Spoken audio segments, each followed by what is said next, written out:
خوش آمدید علماء کرام یہاں تشریف فرما ہے، جناب قبلہ مفتی اکمل صاحب، مولانا محمد رضا داؤدانی صاحب، اسماعیل نورانی صاحب، علامہ صاحب، علامہ لیاقت نظری صاحب، سب کا بہت بہت شکریہ، جزاک اللہ۔ بہت سارے سوالات ہیں، میں جلدی جلدی بس ان کا آغاز کر لیتا ہوں۔ علامہ اسماعیل نورانی صاحب، پہلا سوال مریم صاحبہ ہیں۔ اب ظاہر ہے دیکھیے بہت سے سوال ہوتے ہیں کہ ہم ڈیٹیلز میں تو نہیں جا سکتے، ہم اسی لیے کہتے ہیں یہاں پہ عمومی ایک بات ہو سکتی ہے کیونکہ ظاہر سیگمنٹ کا وقت بڑا محدود ہوتا ہے۔ استخارے کے بارے میں پوچھ رہی ہیں کہ استخارہ خود کر لینا زیادہ بہتر ہے یا کوئی ایسی بھی صورت ہے کہ آپ کروائیں کسی سے، کیا ہے؟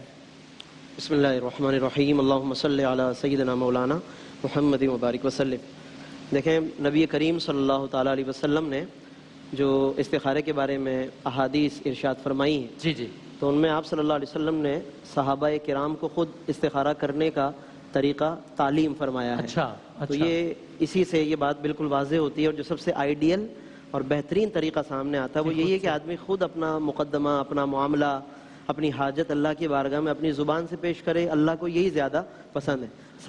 صحابہ نے بھی کبھی عرض نہیں کیا کہ یا رسول اللہ آپ سب سے افضل ہیں، آپ ہمارے لیے استخارہ فرما دیجئے۔ تو نبی صلی اللہ علیہ وسلم نے صحابہ کو سکھایا، تو بہتر یہی ہے۔ اچھا اب یہ بتائیے استخارہ یعنی how often one should go for استخارہ، یعنی ہر کام میں جس میں ذرا سا بھی گمان ہو رہا ہو کہ اس میں استخارہ کر لینا اچھی بات ہے یا نہیں؟ اگر آپ واقعی کسی بات پہ ایگزیکٹلی 50% ہو، کسی نتیجے پر پہنچ ہی نہ پا رہے ہو تو ہی اس بات پہ استخارہ کرنا چاہیے۔ واٹ کوالیفائز فار این استخارہ؟ دیکھیں ایک ہے حصول برکت کے لیے، اچھا اللہ کی مدد حاصل کرنے کے لیے، اس پروردگار کی رضا اور خوشی حاصل کرنے کے لیے۔ یقیناً اس میں تو آپ ہر کام کے اندر حصول برکت کے لیے استخارہ کریں، اللہ کی برکت اس میں اور رحمت شامل حال ہو جائے گی انشاءاللہ۔ لیکن یقیناً زندگی کے تمام کام اور تمام معاملات ایسے نہیں ہوتے کہ اس کے اندر ہماری کیفیت ڈاواں ڈول ہو رہی ہو، لہذا خاص طور پر اگر ہماری کچھ کیفیت ڈاواں ڈول ہے یا اس کے اندر ڈیسیجن لینا کوئی ایک ایسا اہمیت رکھتا ہے کہ یہاں پر ہمیں بہت سوچ سمجھ کر کوئی کام کرنا ہے، کوئی فیصلہ یا جس کے نتائج مرتب ہو سکتے ہیں اور وہ بڑی ہماری زندگی میں اہمیت رکھتے ہیں، اس کے لیے خاص طور پر پھر ہمیں استخارے کا سہارا لینا چاہیے۔ قبلہ آپ استخارے کا طریقہ اگر بتا دیجئے۔ دیکھیے استخارہ بسم اللہ الرحمن الرحیم، استخارے کے حوالے سے جیسے مفتی صاحب نے فرمایا کہ خود آقائے دو جہاں صلی اللہ علیہ وسلم صحابہ کرام کو استخارہ سکھاتے تھے، اور بخاری شریف کے اندر پوری اس کی دعا منقول ہے۔ فرمایا یعلمون الاستخارہ کما یعلمون سورۃ القرآن، ایسے سکھاتے تھے کہ جیسے قرآن کی سورت سکھائی جاتی۔ اچھا پھر وہ پوری دعا منقول ہے کہ آپ جو ہے اس دعا کو پڑھیں، نوافل ادا کریں۔ اصل وہی ہے جو مفتی صاحب نے فرمایا کہ ایک انسان کا خود تکلیف ہے، اس کا درد دل ہے۔ اما یجیب المضطر اذا دعا، حالت اضطرار میں وہ خود ہے، وہ کہے کہ میں آپ کی جگہ وہ تکلیف، وہ درد، وہ مشقت میں نہیں لا سکتا ہوں۔ اچھا صحیح ہے۔ اصل اس کا طریقہ کار یہی ہے کہ آپ 2 نفل پڑھ لیں اور 2 نفل پڑھ کے دعائے استخارہ پڑھ کے سو جائیں۔ کوئی چیز نہ بھی آئے کوئی آپ کو واضح طور پہ، لیکن اللہ کی طرف سے ایک رہنمائی آپ کے دل میں آ جائے گی، اللہ تعالیٰ کی طرف سے برکت آ جائے گا آپ کے دل کے اندر۔ بالکل صحیح ہے، علم العادات سے بھی کیا جاتا ہے، تسبیح سے بھی کیا جاتا ہے، دوسرے طریقوں سے بھی کیا جاتا ہے۔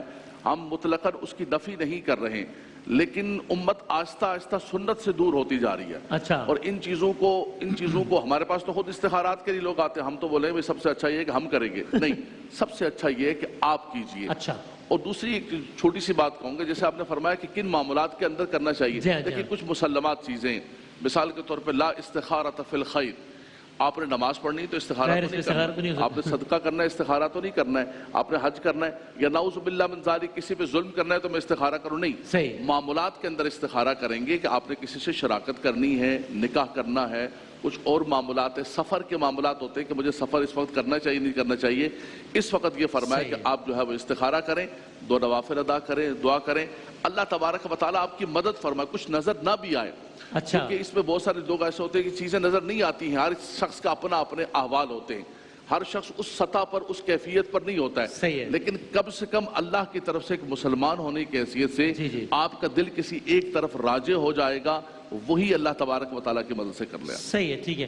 مفتی صاحب آن لائن استخارہ کروائیں، یہ کریں وہ کریں، یہ سارا معاملہ خیر تو انہوں نے کہی دیا کہ ان کا سب کی رائے ہے کہ خود ہی استخارہ کرنا چاہیے. بسم اللہ الرحمن الرحیم. بالکل دیکھیں جو چیز سنت کے قریب ہوگی اس میں ہی برکت ہوگی، نمبر 1. ٹھیک.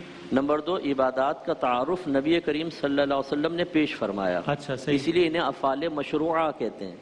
فعل مشروع ہوتا ہی وہ ہے جس کا تعارف شریعت پیش کرے. اچھا تو شریعت نے ایک تعارف پیش کیا ہے کہ استخارہ ہر شخص خود کرے گا تو پھر دوسری پھلجھڑیوں کی طرف نہ جائیں. تیسری بات یہ کہ جب آپ دوسرے کی طرف جاتے ہیں دوسرا آپ کی کمزوریوں سے فائدہ اٹھاتا ہے. آج استخارہ سینٹر ہو گئے، جنید بنگالی بیٹھ گیا، بابا فلاں بیٹھ گیا اور خوب کما رہے ہیں جی پیسہ، اور لوگ بے وقوف بن کر. چوتھی چیز یہ ہے کہ استخارہ وہاں ہوتا ہے جب دو چیز آپ کے سامنے ہوں اور چوائس کرنا مشکل ہو.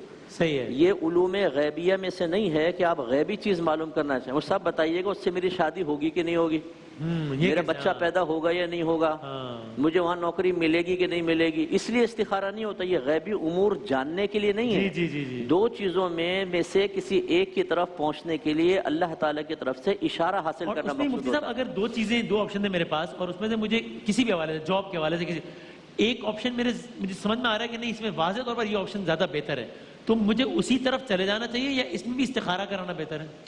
دیکھیں استخارہ اللہ تعالیٰ سے مشورہ ہے.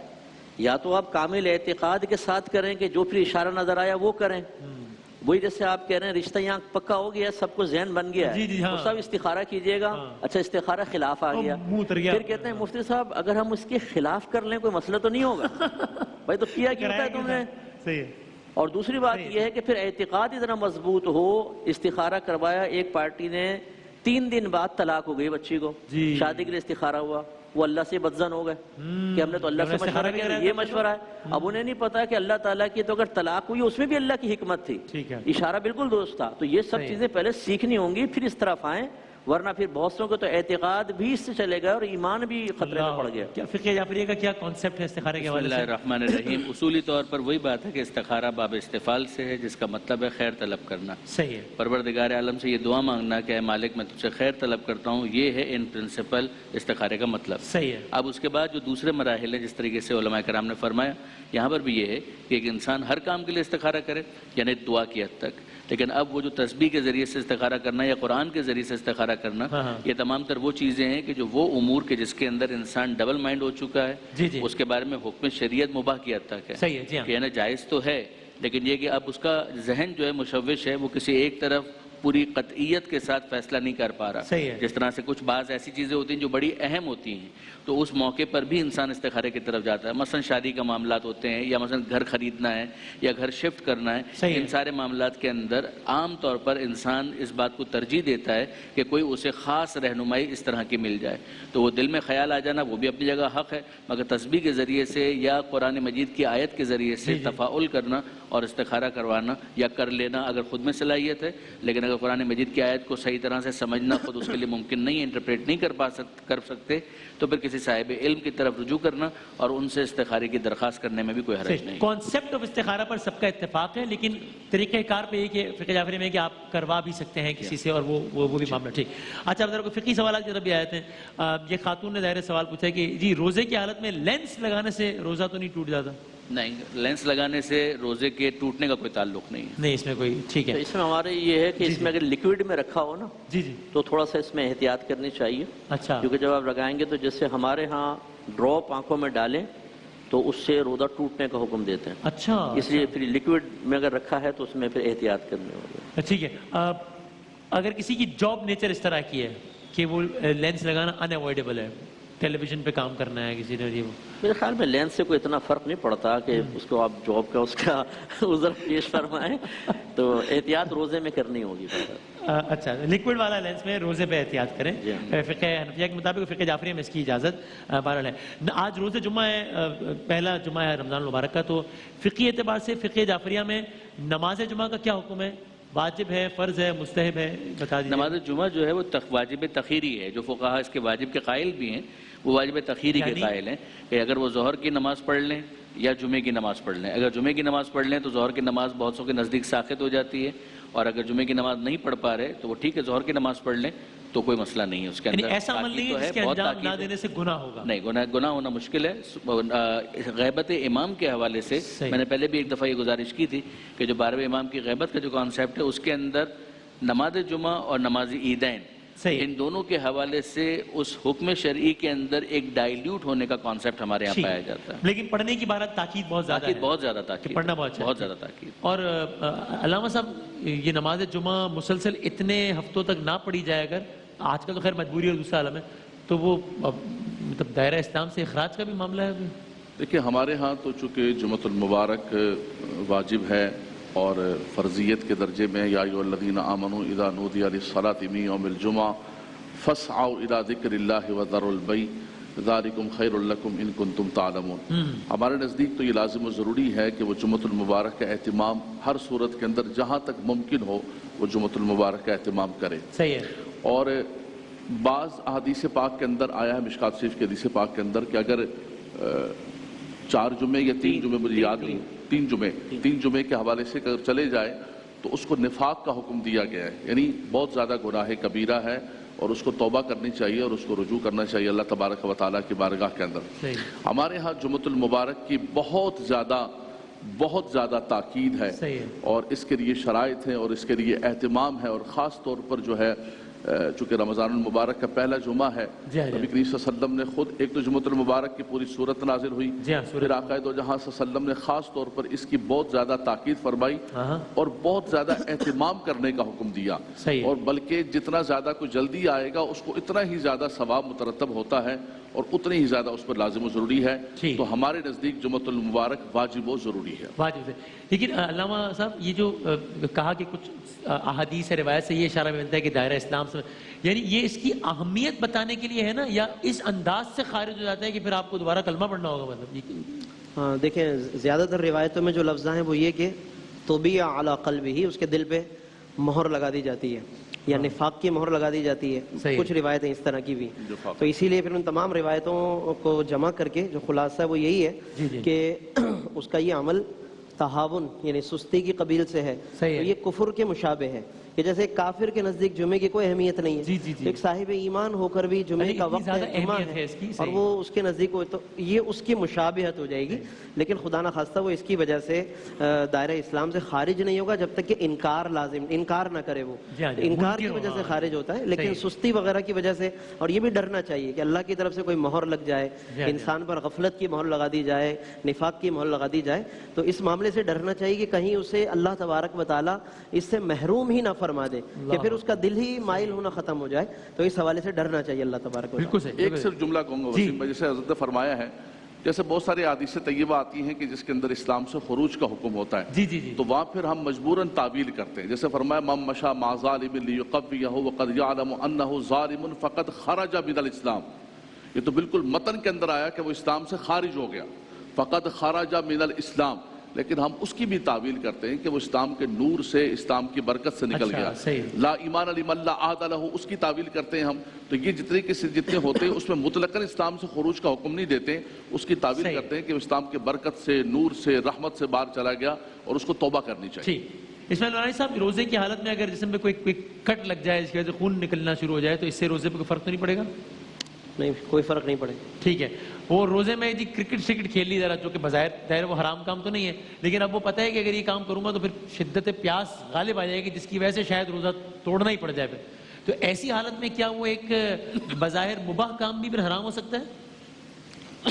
نہیں, یعنی کہ روزہ تو نہیں ٹوٹے گا ایسے کسی بھی کام سے. پھر آخر کہ بھئی یعنی مجھے شک تھا کہ میں کرکٹ کھیلوں گا تو مجھے اتنی پیاس لگے گی کہ میں پھر روزہ توڑ ہی دوں گا. ہاں, پھر اس کام سے روکا جائے گا اس کو. صحیح ہے, ٹھیک ہے. ایسے تمام کام کے جس کی وجہ سے انسان اپنا روزہ پورا, جیسے کسی کو خون دینا مثال کے طور پر, اب خون دینا ویسے تو جائز ہے, لیکن خون دینے کے بعد اس کو اپنے لیے خون کی ضرورت نہ پڑ جائے. تو اسی طرح وہ تمام کام کے جس سے روزے پر فرق پڑے, روزے کی روحانیت متاثر ہو, جیسے جھوٹ بولنا, غیبت وغیرہ, یہ ویسے بھی منع ہے، لیکن روزے میں خاص طور پر زیادہ اس لیے منع ہے کہ روزے کی روحانیت کے بھی خلاف ہے. تو کچھ مباح کاموں سے بھی بعض اوقات اس کے اندر زیادہ لیکن اشتغال سے، بالکل مطلقاً منع نہیں کرتے ہم، کرکٹ سے بالکل بند کرا دیا سب کو، نوجوانوں کو بھگا دیا بس. کہ ہم نے لعلکم تتقون کا مطلب یہ لیا ہے کہ ہر وقت وہ تلاوت کرتا رہے. یہ بھی انسان کی طبیعت پر گراں گزرتا ہے، ہر وقت وہ نماز میں نظر آئے، ہر وقت تسبیح اس کے ہاتھ میں ہو. ایسا بھی مزاج نہیں ہونا چاہیے. انسان آرام بھی کرتا ہے، کچھ ریلیکس بھی ہوتا ہے، کچھ مباح چیزیں کے ذریعے سے تفریح بھی حاصل کرتا ہے. لیکن پھر اس کے اندر اگر اتنا مشغول ہو جائے کہ وہی چیزیں اس کے لیے بھاری پڑ جائیں روزے کو پورا کرنے میں، یہ بھی غلط طریقہ ہے. بالکل صحیح. قبلہ مفتی اکمل صاحب، تلاوت کلام پاک، ابھی کچھ لوگوں کا یہ روٹین ہے کہ وہ تلاوت کلام پاک سوتے وقت فون پر لگا لیتے ہیں کسی ایپ پہ، اور پھر وہ نیند آئی جب تو سو گئے. اچھا عمل ہے یہ، یا پھر یہ کہ نہیں یہ تو کہ جناب دیکھیں نا پھر فون اب پڑا ہوا ہے چل رہا ہے آپ سو گئے ہیں تو یہ بری بات ہے یا توہین ہے؟ دیکھیں ہماری شریعت جو ہے وہ مختلف امور کے آداب سکھاتی ہے.